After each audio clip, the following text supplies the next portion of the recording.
గతాన్ని గుర్తు చేసుకుంటూ బాధతో కన్నీళ్లు తెచ్చుకుంటే అది నువ్వు డ్రామా అంటావా? అది యాక్షన్ అంటావా?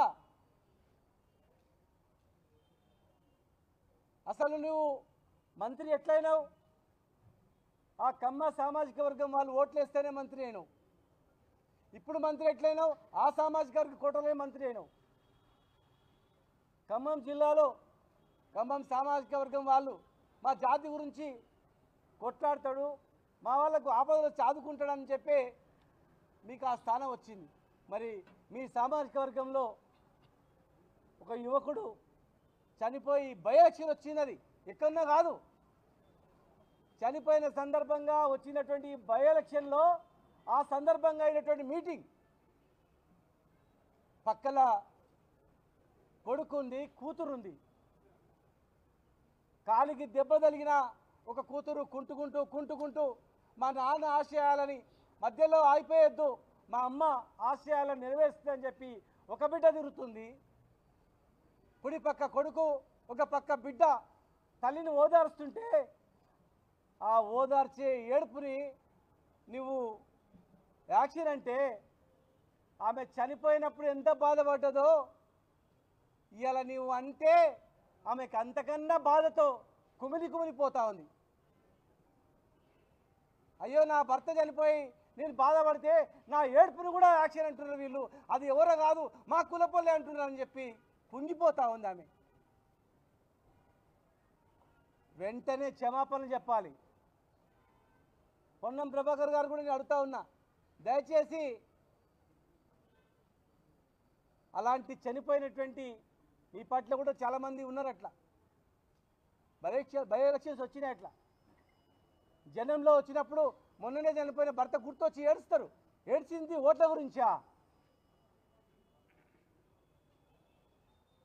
ఇది ఆడవాళ్ళందరూ గమనించాల.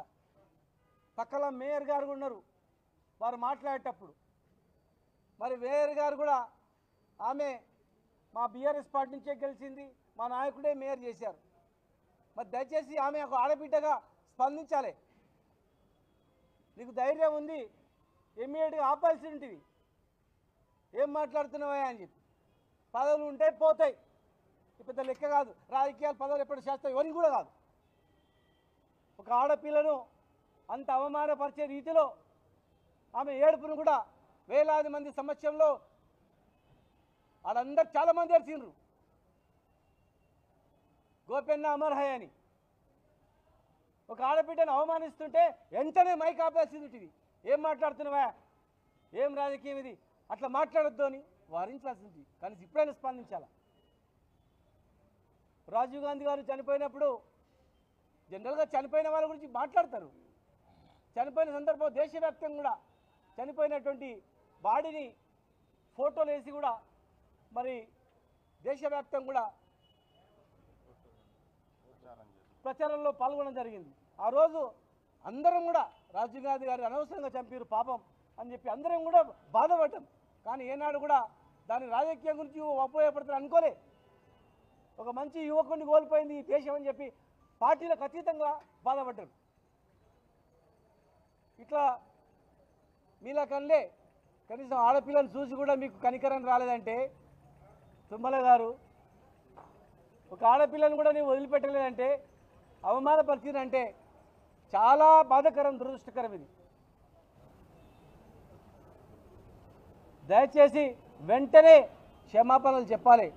లేదంటే ఆడవాళ్ళు ఒక తెలంగాణలో ఉన్నటువంటి ఆడవాళ్ళు వీళ్ళు మాట్లాడినటువంటి మాటలు వినండి. కింద వేలాది మంది ఏడుస్తున్నారు, మేము చూసినాం కళ్ళారా, ప్రత్యక్ష సాక్షిని కూడా నేను. వేల మంది ఏడుస్తుంటే ఒక ఆడబిడ్డ భర్త గుర్తు వచ్చి ఏడవద్దా? భర్త గుర్తు వచ్చి ఏడిస్తే కూడా అది యాక్షనా? కూతురు కొడుకును పక్కన పెట్టుకొని ఏడుస్తుంటే అయ్యో తండ్రి లేడు కదా మీకు అని చెప్పి, చిన్న ఇల్లు అది, ఒక మామూలు ఇంట్లో ఉండి ప్రజల గురించి బతికిండు. రాజకీయంలో అందరికీ మేలు చేయలేం, రాజకీయంలో కొన్ని మంచి అయితే చెడవుతాయి, కొందరు మేలు జరుగుతాయి. మేలు జరిగినోడు నష్టపోయినాడు తిడతాడు, మేలు జరిగినోడు మర్చిపోతాడు. అది రాజకీయం జరుగుతూనే ఉంటుంది. దయచేసి తప్పు, అది ఇలాంటివి మంచిది కాదు. మహిళలారా ఒక్కసారి మీరు వినండి, వీళ్ళ భాష వినండి, వీళ్ళ కథ వినండి. ఇది పద్ధతేనా అడగండి.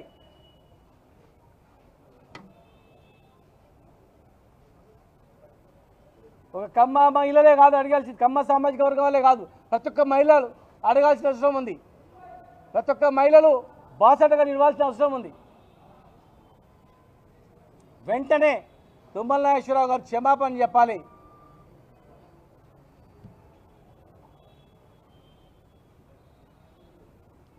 Thank you.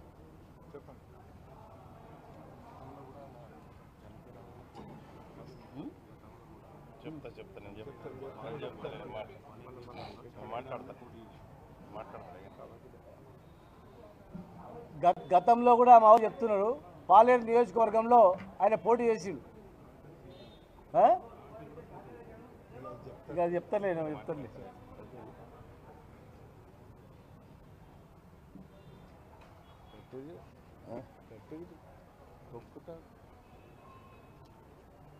జూబ్లీ హిల్స్ ఉప ఎన్నికల్లో కాంగ్రెస్ పార్టీ అభ్యర్థి ఓడిపోతాడనే భయంతో బీఆర్ఎస్ పార్టీ అభ్యర్థిని మాగంటి సునీతమ్మ గెలుపు ఖాయమనేటువంటి వార్తలు వస్తున్న నేపథ్యంలో ఈ రాష్ట్ర మంత్రులకి కాంగ్రెస్ పార్టీ నాయకులకి వెన్నులో వణుకుబుడుతూ ఉంది.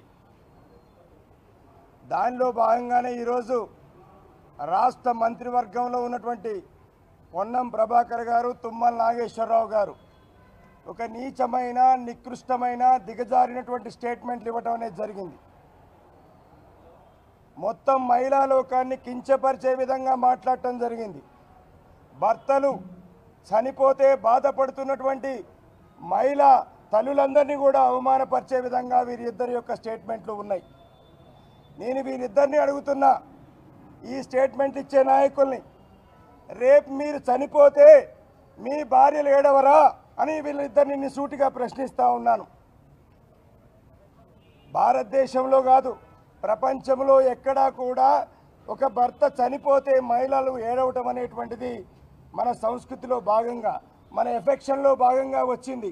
ఇంత దిగజారి నికృష్టంగా మాట్లాడినటువంటి మంత్రులు ఈ రాష్ట్రంలో ఉండటం అనేది తెలంగాణకు సిగ్గుచేటు. ఎందుకంటే వీళ్ళ స్టేట్మెంట్లు ఒక్క నిమిషం అన్న, ఎందుకంటే సీనన్న చెప్పినట్టు గతంలో ఇందిరాగాంధీ గారు చనిపోయారు, రాజీవ్ గాంధీ గారు చనిపోయారు. ఎవరు కూడా ఇలాంటి దగుల్బాజీ స్టేట్మెంట్లు ఇవ్వలే. అయ్యో ఈ విధంగా చనిపోయారని బాధపడ్డారు తప్ప ఇలాంటి దిగజారిన స్టేట్మెంట్లు ఇవ్వలేదు. అది కూడా పొన్నం ప్రభాకర్ గారు ఇద్దరు మహిళలను పక్కన పెట్టుకొని ఆయన స్టేట్మెంట్ ఇచ్చాడు. ఒక పక్క మేయర్ గారు ఉన్నారు, ఇంకో పక్క దివంగత పి జనార్దన్ రెడ్డి గారి కూతురున్నారు. వారిద్దరి సమక్షంలో మహిళలను కించపరిచే విధంగా స్టేట్మెంట్ ఇవ్వడం జరిగింది. అదేవిధంగా మంత్రిగా ఉన్నటువంటి తుమ్మల నాగేశ్వరరావు గారు పాలేరు బై ఎలక్షన్స్లో ఎవరి మీద గెలిచారు? ఆ రోజు అనారోగ్యంతోనూ చనిపోయినటువంటి రామిరెడ్డి వెంకటరెడ్డి గారి భార్య శ్రీమతి సునీతమ్మ గారి మీద ఆ రోజు ఆయన గెలవటం జరిగింది. మరి రామిరెడ్డి వెంకటరెడ్డి గారు చనిపోయకుండా ఉన్నట్టయితే ఆయన ఆ రోజు గెలిచేవారా? ఆ రోజు ఎమ్మెల్యే అయ్యేవారా? కేసీఆర్ గారి ఆశీస్సులతోని ఆ రోజు ఆయన ఈ రాష్ట్రంలో మంత్రిగా అయ్యారు, బీఆర్ఎస్ యొక్క ఆశీస్సులతోని.